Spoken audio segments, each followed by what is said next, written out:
Assalamualaikum warahmatullahi wabarakatuh. Perkenalkan, nama saya Putih Ahas. Saya dari kelas SI BI 19 SIF. Di sini saya akan melanjutkan part 3 pada UTS saya dengan mata kuliah Big Data dan Analitik. Di sini saya akan menjelaskan beberapa tahapan atau penggunaan dataset pada PySpark dengan menggunakan aplikasi Python 3. Sebelumnya, kita harus masuk dulu pada aplikasi Anaconda Prompt dengan mengetikkan Activate PySpark, lalu dengan perintah Jupyter Notebook. Nah, dengan sendirinya, dengan otomatis, dia akan melink pada sebuah aplikasi Jupyter Notebook seperti ini. Nah, karena di sini saya perlu menggunakan dataset. Sebelumnya saya sudah cari pada Kaggle dan sudah saya dapatkan juga dengan judul Aircraft Wildlife Strike dari tahun 1990 sampai 2015. Dataset ini menceritakan catatan setiap serangan satwa liar yang dilaporkan dari pesawat militer, komersial atau sipil antara tahun 1990 dan 2015. Nah, karena ini saya sudah mendownloadnya dan sudah saya dapatkan datasetnya. Dataset ini kita simpan pada file C dan dengan nama perangkat kalian, lalu diberi nama dengan UTS atau sebagainya. Nah, di sini saya mendamai filenya itu adalah UTS-BDA dengan file IPANB. Lanjut saja, langsung ke sini. Langsung penjelasan pada datasetnya ya, dalam Python 3. Pertama-tama kita perlu mengimport sebuah PySpark. Nah, baris pertama kita gunakan untuk mengimport library PySpark. Library ini digunakan untuk mencari direktori di mana PySpark terinstall di komputer kita, sehingga nantinya library PySpark dapat diimport ke dalam Jupyter Notebook. Kita lanjut saja, kita jalankan. Lalu kedua adalah mengimport Spark Session. Baris perintah kedua, perintah PySpark init, digunakan untuk menentukan lokasi PySpark yang sudah terinstall. Dalam hal ini, perintah PySpark init memanfaatkan letak direktori di sistem variabel Spark Home yang telah dibuat sebelumnya. Nah, Spark Home ini telah dibuat sebelumnya ya, harus dibuat terlebih dahulu. Lalu kita jalankan.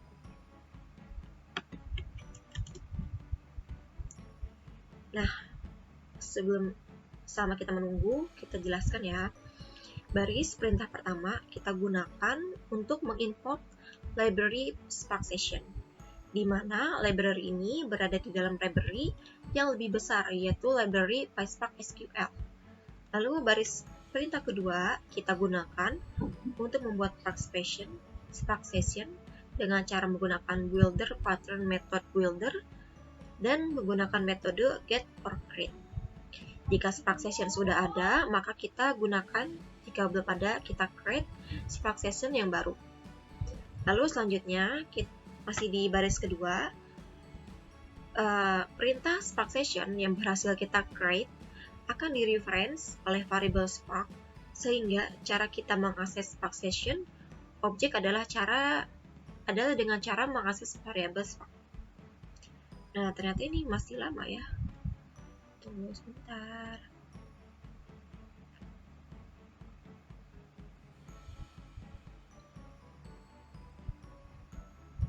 Oke, kita lanjut. Ini sudah jalan ya, sudah running. Lalu ketiga adalah menambahkan dataset ke dalam Python dengan VLOCATION database CSV. Nah, ini adalah jenis dataset yang ditambahkan. Kita jalankan saja. Dan dengan file tipenya adalah CSV. Lalu yang kelima, tidak menggunakan inverse schema dengan false, lalu menggunakan header karena dataset kita ada judulnya ya, lalu itu adalah true. Delimiter atau separator yang digunakan adalah koma. Nah, delimiter atau separator ini merupakan pemisah antara dataset satu dengan yang lainnya.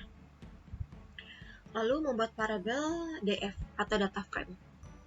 Dengan perintah seperti ini, dengan penjelasan, sel di atas merupakan satu perintah panjang untuk membaca sebuah dataset dengan format data CSV, atribut input schema dengan nilai false, dengan atribut header adalah true, menggunakan sep adalah koma, dan nama dari file adalah database CSV. Perhatikan, kita menggunakan variabel spark yang mengetahui spark session dan hasil dari operasi ini kita berikan kepada variabel df. Ini yang df ya, jadi variabel df. Kita running saja.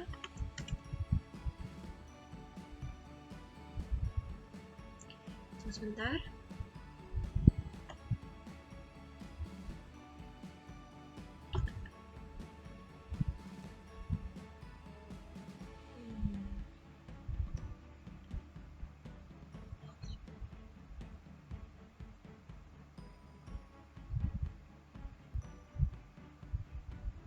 Oke, kita lanjutkan lagi. Lalu perintah yang ke-9 adalah menampilkan nama-nama header setiap kolom. Nah, dengan perintah dprint schema. Perintah dprint schema kita gunakan untuk menampilkan tipe data semua kolom, beserta informasi apakah data di kolom tersebut dapat bernilai 0 atau tidak. Perhatikan semua tipe data bernilai string. Nah, ini ya. Perhatikan ya, ini semua nilai data itu bertipe data string. Ini record ID-nya string. Nah, di sini saya menggunakan sebanyak 66 kolom. 66 kolom ya. Lalu di sini ada menghitung jumlah dataset yang tersedia dengan perintah seperti ini. Kita langsung aja running. Nah, kita beri penjelasan. Method count kita gunakan untuk mengetahui berapa banyak instance atau berapa banyak baris data terdapat pada dataset.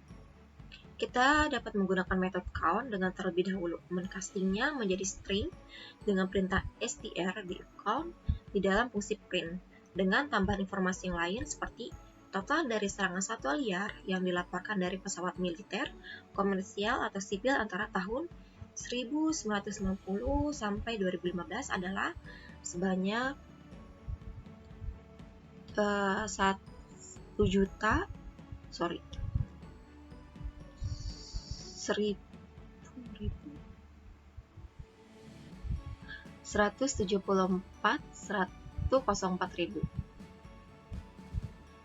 Lalu perintah div columns itu kita running saja langsung ya.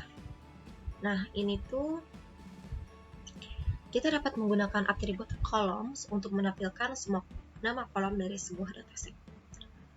Nah, kita akan menghapus beberapa kolom dan hanya menyisakan 6 kolom. Dengan perintah drop column list, kita langsung aja running. Dengan penjelasan beberapa perintah berikut, ini kita gunakan untuk mendrop atau menghapus satu atau beberapa kolom dari sebuah dataset. Perintah di atas, kita mendefinisikan 6 kolom yang terdapat di dalam dataset dan kita simpan dalam variabel drop column list. Nah, ini ya drop column list. Kita running. Nah, drop column list ini adalah beberapa kolom yang tadi kita hapus ya. Kita dapat menampilkan data yang disimpan oleh variabel drop column list dan kita lihat nama dari string yang merupakan nama dari kolom-kolom yang kita definisikan sebelumnya. Lalu kita membuat variabel baru df1 untuk dijadikan variabel yang berisi dataset baru. Ada kolom yang dihapus. Nah, karena tadi kan df itu berisi 66 kolom. Nah, setelah kita hapus 60 kolom, sisanya itu adalah 6. Nah, 6 kolom tersebut kita taruh pada data frame baru dengan nama df1. Dengan menggunakan method drop, terdapat variabel df drop. Kita akan menghapus beberapa kolom Perhatikan argumen yang digunakan adalah drop column list. Ini menunjukkan bahwa variabel ini merupakan collection data type atau tipe data yang menyimpan kumpulan data. Dalam hal ini, struct data list. Perhatikan hasil dari def drop column list kita simpan dalam variabel baru yaitu df1, sehingga df masih menyimpan nilai-nilai kolom yang lama. Lalu menampilkan 6 kolom tersisa ya, karena tadi kita sudah mendropnya dan menyisakan 6 kolom. Ini dengan data frame baru itu df kolom. Nah, ini adalah 6 kolom tersisa. Lalu ini adalah cara kedua untuk menyisakan 6 kolom tersebut dengan perintah select kolom. Dan kita hanya memilih record ID, inserted here, aircraft, operator, species name, flight impact.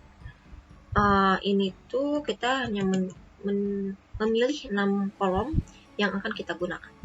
Nah ini, dan show-nya hanya 5 dataset saja. Nah dengan penjelasan, 3 perintah di atas menggunakan pendekatan yang berbeda untuk mendapatkan data frame baru dari data frame yang sudah ada. Jika sebelumnya kita mendrop kolom-kolom tertentu dari dataset awal, di 3 perintah ini kita mendefinisikan terlebih dahulu sebuah list yang akan menjadi nama-nama kolom baru. Selanjutnya, dengan perintah def select atau select kolom, kita mendefinisikan sebuah data frame atau variabel dengan nama-nama kolom yang didefinisikan sebelumnya. Perhatikan perintah df sama dengan def select kolom. Hasil dari method select kita simpan dengan nama df, sehingga df sekarang akan menyimpan nama-nama kolom nama-nama baru. Jadi sebelumnya itu kan kita mempunyai 66 kolom baru dengan data frame dengan nama data variabel df. Nah, dengan perintah select kolom kita bisa membuat variabel baru dengan nama yang sama, tapi hanya mempunyai 6 kolom saja. Jadi nanti kita hanya mempunyai data dengan 6 kolom saja, yaitu ada record ID, incident year, aircraft, operator, space name, dan flight impact. Seperti itu. Lalu ini adalah perintah di atas mendefinisikan ulang variabel df, sehingga dengan perintah di atas kita mengkaitkan ulang dataset yang disimpan dalam variabel file location dan semua argumen yang lain seperti perintah di awal script ini. Lalu selanjutnya kita dapat memilih kolom-kolom tertentu berdasarkan indeks dari kolom. Ingat, kolom dimulai dari 0. Saya memilih kolom dari 0, kolom 1, kolom 5, kolom 6, kolom 31, dan kolom 23. Nah, kita langsung running saja. Nah, ini kalau sudah seperti ini, kita tidak bisa mengubahnya lagi. Jadi kita hanya mempunyai 6 kolom dataset dengan record ID, inserted year, operator, aircraft, species name, dan warning is. Nah, kalau misalkan dari sini kalian ingin mengubahnya, kalian berubah pikiran, ternyata kalian ingin mengambil kolom nomor 22, itu tidak bisa karena kalian sudah melakukan df select. Lalu kita mengidentifikasi missing value dengan perintah seperti ini. Nah, perintah yang pertama ini itu lebih kepada mencari missing value pada satu kolom saja. Nah, ini juga sama ya, hanya pada satu kolom saja. Nah, ini mencari missing value pada kolom operator. Lalu kalau ini mencari missing value pada kolom warning issue. Nah, ternyata pada kolom warning issue ternyata ada banyak. Ada 97.686. Nah, misalkan kita mempunyai kolom ada saya tadi 66. Tidak mungkin kita harus mencarinya satu persatu. Nah, makanya kita mempunyai df select count. Jadi count ini berfungsi untuk menjumlahkan semua kolom atau menggabungkan untuk mencari missing value. Jadi tidak satu-satu. Nah, hitung sebentar, ini masih loading.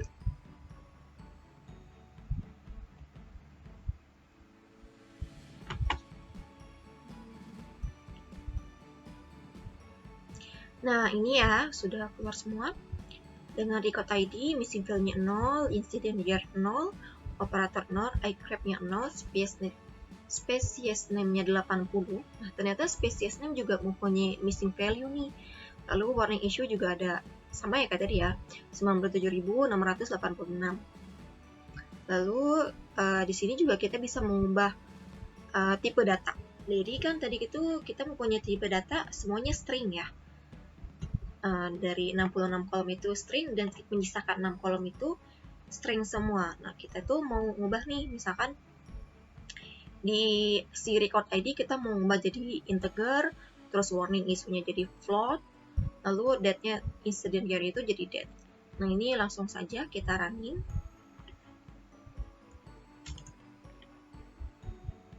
Nah, ini dia udah merunning gitu ya. Udah jalan. Lalu kita menampilkan hasil dari perubahan tadi. Nah, kan sebelumnya itu sebelum kita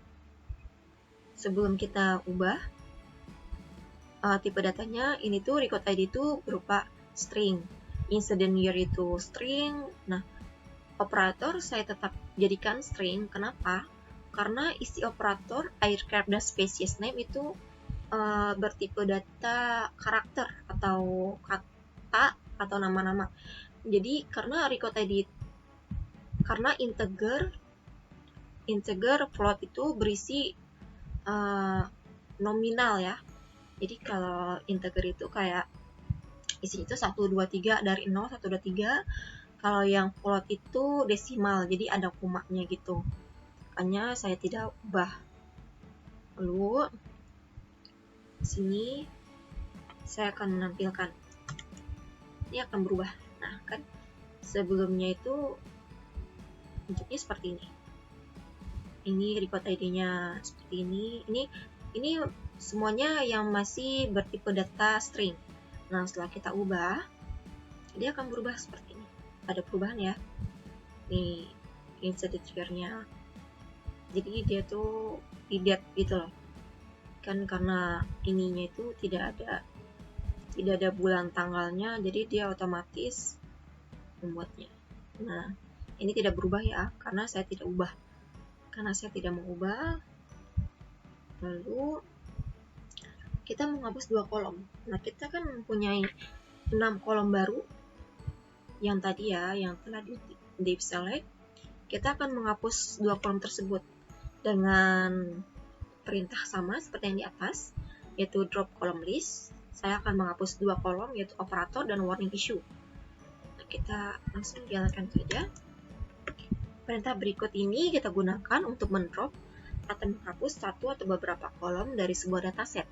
Perintah di atas kita definisikan 4 kolom yang terdapat di dalam dataset dan kita simpan dalam variabel drop column list. Nah, ini jadi si operator warning issue itu ada di nama variabel drop column list. Nah, lalu kita membuat variabel baru atau sisa dari kolomnya itu ada 4. Nah, kita tuh taruh di df2, di nama variabel df2. Kita running saja. Dengan menggunakan metode drop, terdapat variabel df drop. Kita akan menghapus beberapa kolom. Perhatikan argumen yang digunakan adalah drop column list. Ini menunjukkan bahwa variabel ini merupakan collection data type atau tipe data yang menyimpan kumpulan data. Dalam hal ini, struktur data list. Perhatikan hasil dari df drop atau drop column list kita simpan dalam variabel baru, yaitu harusnya di df2 ya, df2, sehingga df yang tadi masih menyimpan nilai-nilai kolom yang lama. Kita langsung. Oke, kita lanjut saja, tampilkan hasil dari dataset kita, sisa dari dataset kita. Nah, sisanya kita mempunyai 6 kolom dari 66 kolom sebelumnya, dan kita menyisakan hanya 4 kolom saja. Oke, mungkin sekian penjelasan dari saya. Mohon maaf jika ada kekurangan. Saya ucapkan terima kasih. Wassalamualaikum warahmatullahi wabarakatuh.